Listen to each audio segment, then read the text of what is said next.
Hi, Grandma here, and I am reading The Golden Goblet by Eloise Jarvis McGraw, and I'm going to be beginning chapter 6. Now, in chapter 5, Ranofer found out that he's going to be an apprentice for the stonecutter, Goblet,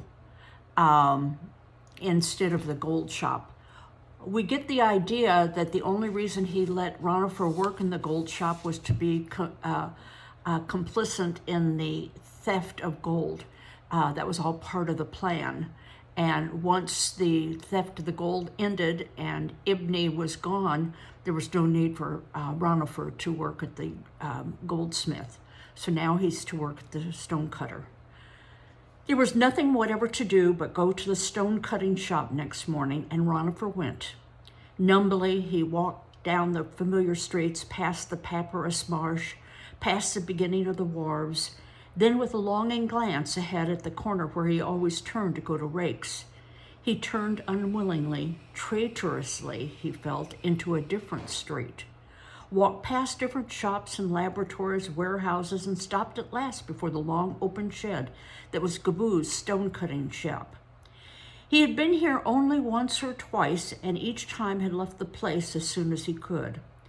The whole street rang with the harsh clamor that issued from it, the clatter of chisel on stone, hammer on chisel, granite shrieking against rough granite. It was as different from the music of the little gold hammers as anything could be. Under the low palm-thatched roof, he could see stone-dusted figures moving about among the great blocks and slabs of stone that stood here and there upon the cluttered dirt floor. One of these figures would be Pi, the foreman, to whom he must present himself. At this season, Goblet was seldom in the shop. He and the greater part of the men were across the river, working on Pharaoh's new addition to the great temple, shaping and fitting stones as they were needed for the walls. Here in the shop, only great sarcophagi were built, and blocks of stone rough hewn to size, ready for the sculptors. The sculptors themselves worked elsewhere in their own workshops. No carving was done here. No huge image of the gods or Pharaoh emerged gradually, majestically from some rough block. No lotus or twining marsh flowers tracing itself slowly upon an alabaster vase. No little ducks and vultures and baskets, all spelling words, appeared on a slab under the skillful chisel of an artist. If Goblet had been a sculptor, Ranofer thought, then at least I could have learned to make something beautiful, if not of gold, then of stone. It would have been something worth learning. There was no use struggling. The gods and Goblet had decreed that he learn this instead. Mere cutting and hacking to make the stone ready for others. He sighed and crossed the street to the shop.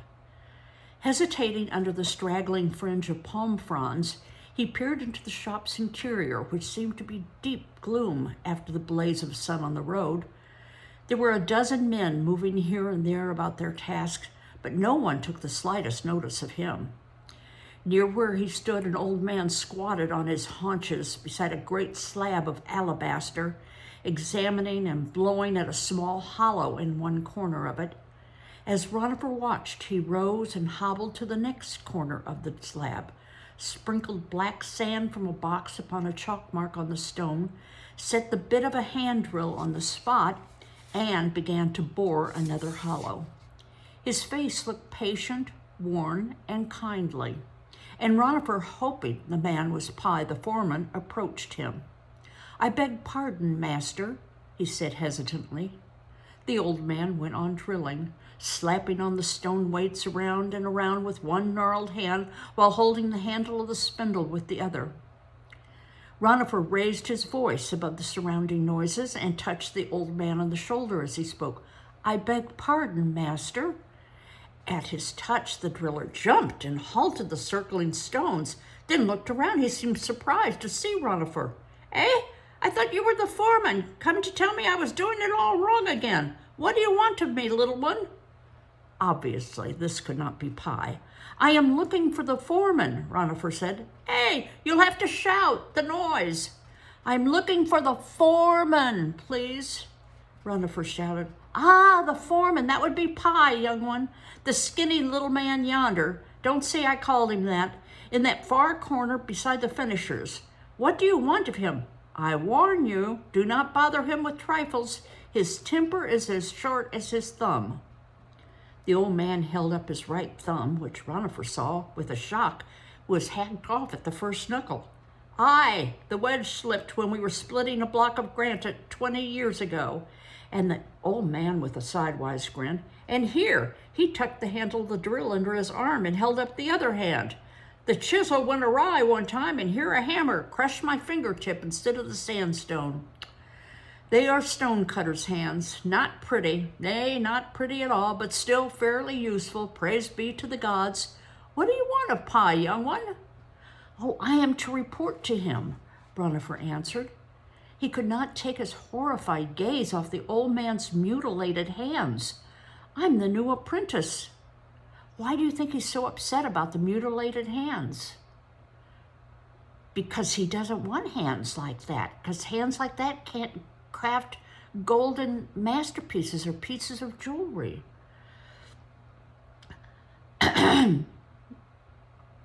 Aye, well, that's a necessary errand. Go and speak to him, but be sure you shout. He hates nothing so much as people who mumble. I will. Thank you, master. Zaho, that's my name, Zaho, undercraftsman. Run along with you now. I must drill these sockets, or Pie will have my tongue out for wagging so long. Zaho turned back to his drill, and Ranofer started down the length of the shop, his bare feet cringing away from the gritty carpet of stone chips that covered the dirt floor. Ah, suppose my hands become like that, he was thinking. Why, I would never work with gold again. I could never handle the tweezers or the solder, a delicate joint, or shape the little gold leaves. I would be good for nothing but rough work. I could never learn skill in anything. He encircled a large block of some dark green stone, upon which two men knelt facing each other, scrubbing the surface with a block of sandstone. Their bodies worked rhythmically back and forth, and the sandstones produced a series of harsh, grating screeches that caused icy trickles to run down Ranofer's spine and set his teeth to aching. He dared not look at his hands. Beyond him, in the farthest corner, 3 men worked around a great sarcophagus of pink granite, one stretching a red chalk string along its side, the other chipping off the high spots where the string touched and the chalk rubbed off. A man stood surveying these works, his thin arms akimbo and his fists, one of which grasped an authoritative-looking stick propped on his skinny hips. He was scarcely taller than Ranofer, but he looked as if he were made of twisted wire. Swallowing, Ranofer moved reluctantly to his side and spoke up loudly. I beg your pardon, Master Foreman. Aye, what? Who are you? Snapped Pie, turning his head and thrusting it toward Ranofer all in one rapid motion. I am Ranofer, the new apprentice. Goblet bade me find you, and... Goblet? You will call him master here, if you please. So you are the young half-brother, Ranofer muttered rebelliously. Pie either failed to hear or chose to ignore the correction. He was looking with disdain at Ranofer's thin shoulders and arms. He seemed even to be counting his ribs. Oh, he sends me these creatures, then expects me to make something of them, he remarked to no one in particular. Stonecutter. This one's more fit to become a rat catcher or a twiner of flower wreaths. Well, come along, come along. Burning with resentment and humiliation, Ranofer hurried after him toward the front of the shop. Pie moved with quick, jerky, impatient strides, swinging his stick, thrusting his head this way and that toward the workers he passed, like a long-necked bird of prey.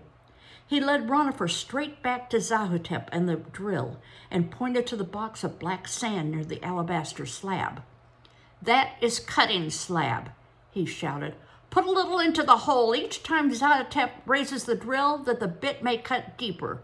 When the sockets are finished, I will set you another task.